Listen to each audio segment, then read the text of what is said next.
Hello friend, आपका स्वागत है आपका अपना यूट्यूब चैनल साइंस संग्रह क्लास 10th में। तो आज की इस वीडियो में हम लोग दोस्तों क्लास 10th के भौतिकी यानी कि फिजिक्स के चैप्टर नंबर 2, जिसका नाम है दोस्तों प्रकाश का अपवर्तन। प्रकाश के अपवर्तन का दोस्तों हम लोग सभी ऑब्जेक्टिव क्वेश्चन यानी कि वस्तुनिष्ठ क्वेश्चन देखने वाले हैं। जो क्वेश्चन दोस्तों 2011 से लेकर 2024 के बीच में पूछा गया है, वो भी क्वेश्चन दोस्तों आज की इस वीडियो में मैं बताऊंगा। तो चलिए दोस्तों, बिना देरी किए हुए इस वीडियो को स्टार्ट करते हैं। उससे पहले दोस्तों, यदि आप हमारे यूट्यूब चैनल पर नए हैं तो प्लीज़ दोस्तों इस यूट्यूब चैनल को सब्सक्राइब करके बेल आइकन को ऑन कर लीजिए, क्योंकि आपका एक सब्सक्राइब और एक लाइक हमारे लिए बहुत ही ज़्यादा मोटिवेशन का काम करता है। तो प्लीज़ दोस्तों इस चैनल को सब्सक्राइब जरूर कीजिएगा दोस्तों। और ऐसे ही दोस्तों नोट्स पीडीएफ के लिए आप हमारे टेलीग्राम ग्रुप व्हाट्सएप चैनल में जुड़ जाइए, क्योंकि वहाँ पे इसका पीडीएफ फ्री दिया जाता है। यदि आप दोस्तों अपना पीडीएफ लेना चाहते हैं तो आप हमारे डिस्क्रिप्शन में जाकर आप हमारे चैनल के डिस्क्रिप्शन में जाकर वहाँ से मोबाइल नंबर होगा, उस पर आप व्हाट्सअप नंबर होगा, वहाँ से आप व्हाट्सअप पर मैसेज कर सकते हैं। तो चलिए दोस्तों, बिना देरी को किए हुए इस वीडियो को स्टार्ट करते हैं। उससे पहले दोस्तों प्लीज़ दोस्तों इस चैनल को सब्सक्राइब करके बेल आइकन को ऑन कर लीजिए। जो आपका एक सब्सक्राइब होता है ना, हमारे लिए बहुत ही ज़्यादा मोटिवेशन का काम करता है दोस्तों, ठीक है। तो प्लीज़ दोस्तों इस चैनल को सब्सक्राइब जरूर कीजिएगा, ठीक है। तो चलिए दोस्तों अपने मेन मुद्दा पर चलते हैं। तो देखिए, इसमें जो हम लाए हैं ना दोस्तों, लिख कर लाए हैं। क्यों लाए हैं? जो ज़्यादा इंपॉर्टेंट है ना दोस्तों वही लाए हैं दोस्तों, बहुत ज़्यादा इंपॉर्टेंट जो कि आपके एग्जाम में पूछता है वही लाए हैं। ऐसे तो दोस्तों 80-90 ऑब्जेक्टिव सिर्फ इस चैप्टर से था दोस्तों। नहीं, इस चैप्टर से 80-90 ऑब्जेक्टिव था, जो कि ना उसमें से लगभग ज़्यादातर क्वेश्चन एकदम बकवास था, पूरा ख़राब था। जो कभी पूछा नहीं वो भी डाल दिया था दोस्तों, ठीक है। तो जो इम्पोर्टेंट है वही हम आपके लिए लाते हैं दोस्तों, ठीक है। तो चैनल को सब्सक्राइब कीजिए। हाँ, तो हमारा पहला क्वेश्चन है दोस्तों कि प्रकाश के अपवर्तन के कितने नियम हैं। प्रकाश के अपवर्तन के और प्रकाश के परावर्तन के, ये दोनों क्वेश्चन आपके एग्जाम में बहुत बहुत पूछता है दोस्तों। तो प्रकाश के अपवर्तन के भी 2 नियम हैं और प्रकाश के परावर्तन के भी 2 ही नियम हैं दोस्तों। तो दोनों क्वेश्चन में आप 2 ही डालिएगा दोस्तों, एकदम सही आंसर है। और ये क्वेश्चन दोस्तों कम से कम आपके 5 बार फाइनल एग्जाम में पूछ चुका है। यदि आप नहीं विश्वास करते हैं दोस्तों, आप जाके किसी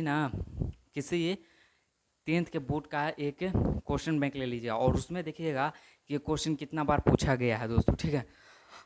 अब हमारा दोस्तों दूसरा नंबर क्वेश्चन है कि लेंस के मुख्य फोकसों की संख्या कितनी होती है। तो लेंस में मुख्य फोकस दोस्तों कितनी होती है? तो 2 होती है दोस्तों, ठीक है। 2 होती है, लेंस में मुख्य फोकस कितनी होती है? 2। अब हमारा दोस्तों तीसरा नंबर क्वेश्चन है, जब प्रकाश की किरणें एक माध्यम से दूसरी माध्यम से जाती है तो अपने पथ से विचलित हो जाती है, तो इसे क्या कहते हैं? तो विचलित हो जाती है तो उसे प्रकाश का अपवर्तन कहते हैं दोस्तों, ठीक है। यदि आप दोस्तों ऑप्शन वाला याद करते हैं ना तो दोस्तों आपको लेट लगता है, लेकिन आप बिना ऑप्शन वाला याद कीजिएगा ना तो आपको जल्दी याद होगा दोस्तों, ठीक है। एकदम पूरा जल्दी याद होगा। और जो बिना ऑप्शन वाला याद कीजिएगा दोस्तों ना, वो आपको बहुत दिन तक याद रहेगा दोस्तों, ठीक है। तो इसको जरूर याद कीजिएगा दोस्तों, बिना ऑप्शन वाला याद कीजिएगा। ऑप्शन वाला तो आपको एग्जाम में भरना है, लेकिन बिना ऑप्शन वाला के प्रैक्टिस कर लीजिएगा, ठीक है। तो अब देखिए दोस्तों, हम लोग का चौथा नंबर क्वेश्चन है, 4 नंबर क्वेश्चन है कि आपतन कोण किसके बराबर होता है। तो आपतन कोण बराबर परावर्तन कोण, ये आपने पढ़ा होगा दोस्तों प्रकाश के परावर्तन के प्रथम नियम में, ठीक है। अब देखिए दोस्तों, हम लोग का 5 नंबर क्वेश्चन है कि प्रकाश की चाल सबसे अधिक कहाँ होती है, किस में होती है, ठीक है। तो प्रकाश की चाल सबसे ज़्यादा निर्वात में होती है। अब ये निर्वात क्या है? तो निर्वात एक ऐसी जगह है जहाँ हवा होता ही नहीं है दोस्तों। जहाँ हवा नहीं ना होता है उस जगह को निर्वात कहते हैं, ठीक है। और देखिए, जब निर्वात नहीं रहेगा ना तो निर्वात नहीं रहेगा तो आपको हवा में मारना है, ठीक है। और सबसे कम किस में होता है? तो सबसे कम हीरा में होता है दोस्तों, ठीक है। अब देखिए दोस्तों, 6 नंबर क्वेश्चन है कि सरल सूक्ष्मदर्शी में किसका प्रयोग किया जाता है। सरल सूक्ष्मदर्शी में उत्तल लेंस का प्रयोग किया जाता है, उत्तल लेंस का प्रयोग किया जाता है, ठीक है दोस्तों। और हीरा का अपवर्तनांक क्या होता है दोस्तों? तो 2.42 होता है, यानी कि 2.42 ये होता है दोस्तों हीरा का अपवर्तनांक। अपवर्तनांक निकालने का एक फॉर्मूला भी होता है दोस्तों, जो कि हमने सब्जेक्टिव क्वेश्चन में बता रखा है। यदि आप दोस्तों इस चैप्टर का सब्जेक्टिव क्वेश्चन नहीं देखें तो वो बहुत ज़्यादा ही इंपॉर्टेंट सब्जेक्टिव क्वेश्चन हम आपको 2 नंबर का भी बताएं और 5 नंबर का भी बताएं, तो आप हमारे यूट्यूब पर जाकर देख सकते हैं उसको, ठीक है। अब हमारा दोस्तों 8 नंबर क्वेश्चन है कि बाल्टी में बाल्टी में रखा हुआ छड़ मुड़ा हुआ क्यों प्रतीत होता है। तो क्यों? प्रकाश के अपवर्तन के कारण, ठीक है। प्रकाश के अपवर्तन के कारण ही वह मुड़ा हुआ प्रतीत होता है, ठीक है दोस्तों। यदि आप दोस्तों इसका PDF नोट्स लेना चाहते हैं तो आप इस नंबर पे दोस्तों, आप इस नंबर पे 7739996426 पे आप हाय लिख कर भेजिएगा दोस्तों, और आपको किस चैप्टर का नोट चाहिए वो मिल जाएगा दोस्तों आपको, ठीक है। ठीक है, और आप हमारे टेलीग्राम ग्रुप और व्हाट्सएप चैनल में जरूर जुड़िएगा दोस्तों, ठीक है। देखिए अब हम लोग का दोस्तों 9 नंबर क्वेश्चन है कि प्रिज्म के अपवर्तन कोण कितने डिग्री का होता है। तो प्रिज्म के अपवर्तन कोण कौन है वो 60 डिग्री का होता है दोस्तों, ठीक है। और 10 नंबर क्वेश्चन है दोस्तों, उत्तल लेंस कैसा होता है। तो उत्तल लेंस होता है दोस्तों बीच में मोटा और किनारों में पतला। ये दोनों में कन्फ्यूजन होगा दोस्तों आपको, लेकिन अच्छे से याद कर लीजिएगा। अवतल लेंस कैसा होता है। तो अवतल लेंस बीच में पतला और किनारों पे मोटा होता है दोस्तों, ठीक है। देख सकते हैं ये है दोस्तों, आप फिगर्स ये चित्र से याद कर सकते हैं दोस्तों। देखिए ये है ना, ये क्या है, उत्तल लेंस है। देखिए किनारों पर क्या है, पतला है, और बीच में मोटा है दोस्तों, ठीक है।